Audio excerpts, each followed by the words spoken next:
ఓం శ్రీ మాత్రే నమః. ఓం శ్రీ ఉన్మత్త భైరవ సమేత మా వారాహిదేవియే నమో నమః. నవంబర్ 19వ తేదీ ఉదయం 9:43 అమావాస్య మొదలుకొని నవంబర్ 20వ తేదీ మధ్యాహ్నం 12:16 వరకు ఉంటుంది. ఈ అమావాస్య కార్తీక మాసంలో వచ్చే అమావాస్య, మార్గశిర అమావాస్య.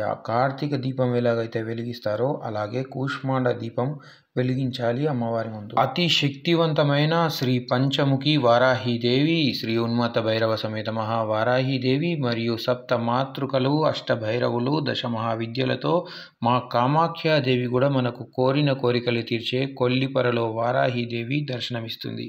ఇక్కడ అతి శక్తివంతమైన పంచముఖి వారాహి అమ్మవారి ముందు పంచబలి నివేదనగా ఎవరైతే వారి యొక్క గోత్రనామాలపైన సమర్పిస్తారో, అలాగే శ్రీ వారాహి అమ్మవారికి కూష్మాండ దీపం అంటే ప్రీతికరమైనది. కూష్మాండ దీపం ఎవరైతే వెలిగిస్తారో వారి యొక్క సకల కోరికలు కూడా నెరవేరుతాయి.